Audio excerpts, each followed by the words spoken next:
বিসমিল্লাহির রহমানির রহিম। হ্যাঁ, আমি মোহাম্মদ আব্দুল মতিন মিয়া, রংপুর জেলা দেশ বাঁচাও মানুষ বাঁচাও আন্দোলনের জেলা আহ্বায়ক। আমি বাংলাদেশ দেশ বাঁচাও মানুষ বাঁচাও আন্দোলনের সভাপতি KM রফিকুল ইসলাম রিপনের সহধর্মিণীর মৃত্যুবার্ষিকী উপলক্ষে তার আত্মার মাগফিরাত ও দোয়া প্রার্থনা করতেছি।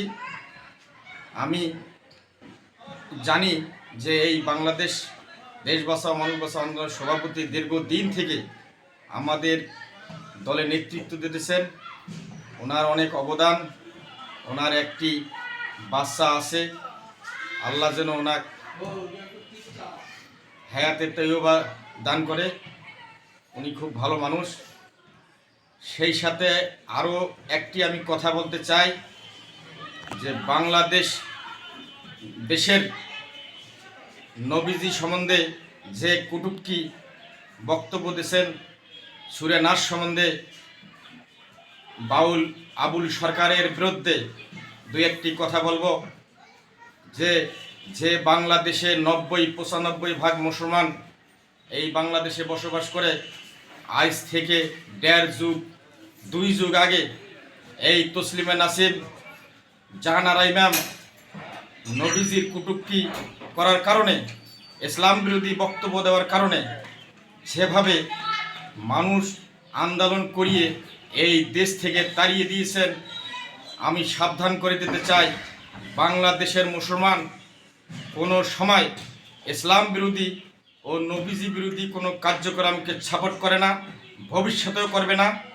আমি নিন্দা জানাই, প্রতিবাদ জানাই যে এই বাউলের কঠিন শাস্তি দিতে হবে। এই বাউলের পক্ষে যদি কোনো ব্যক্তি আন্দোলনের চেষ্টা করে, আমি প্রশাসনের উদ্দেশ্যে বলছি, কঠোর হাতে তাকে দমন করতে হবে।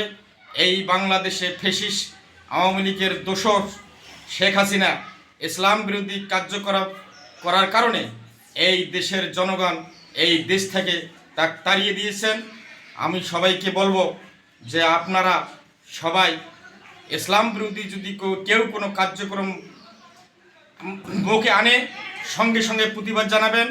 কারণ হাদিসে আছে, নবীজির বিরুদ্ধে যদি কেউ কোনো কথা বলে সেই সঙ্গে সঙ্গে প্রতিবাদ করতে হবে। কারণ আমাদের বাংলাদেশে 90-95 ভাগ মুসলমান বসবাস করে। এই বলে আমি আমার আলোচনা শেষ করছি। বাংলাদেশ জিন্দাবাদ, শহীদ জিয়া অমর হোক, খালেদা জিয়া জিন্দাবাদ, তারুণ্যের অহংকার তারেক রহমান জিন্দাবাদ, দেশ বাঁচাও মানুষ বাঁচাও আন্দোলন জিন্দাবাদ।